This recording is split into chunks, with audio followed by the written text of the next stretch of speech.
Reince Priebus, congratulations, big night. Yeah, it was a big night, and I think it was a very historic night, not just because we won the United States Senate, but that so many Republican governors were sort of affirmed tonight. And I think that's another big story, that Republicans were affirmed both to go to Washington and replace Democrats, and incumbent governors were affirmed at home. So the policies are accepted, and the policies of Obama were rejected. You surprised by the sweep of the victory? You know, I thought it was going to be a big night, but I guess I'm a little surprised that it was as big as it was. I thought that we would have a good night. I thought it would be kind of hard fought. I expected it to take a little bit longer, but it didn't. And I was just very pleased with how our governors did, and my friend Scott Walker. I got to tell you, no matter what happened tonight, if Scott wouldn't have won, it would not have been a good night for me. Well, I was going to ask you about that. I know you're close to Scott Walker. It's your home state. He does pull it out right there. Does he have the White House in his sights?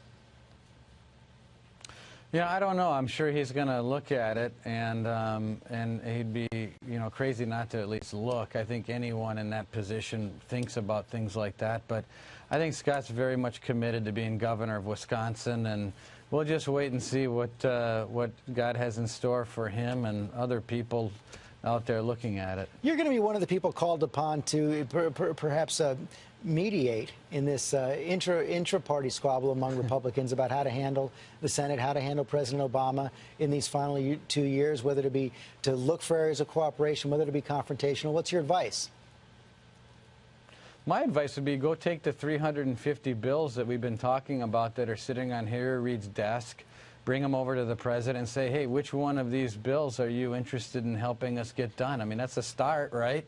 One of them is the Keystone Pipeline. Many of them are things that Republicans and Democrats have supported in the House. So, most of these things are not controversial, but I think that would really help our economy and people getting back to work. So that's one place to start. And the second thing, George, is that, go ahead, sorry. No, you go ahead, keep going.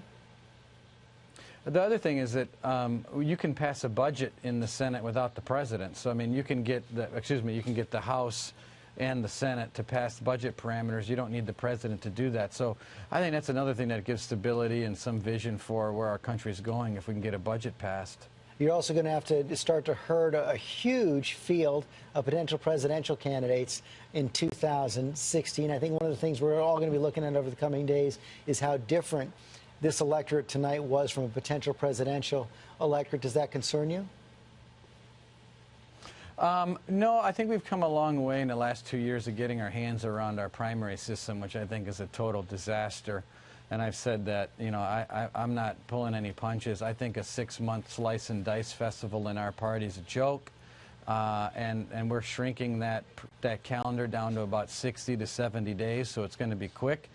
And I'm trying to get a good handle on our debates and how we operate in our debate system, and make sure that obviously media outlets have a say in how things are done, but also that our candidates have a say as well. So, striking that balance is important, because we just can't have another circus like we had in 2012. Well, that's all for the future. Enjoy your victory tonight, Mr. Chairman.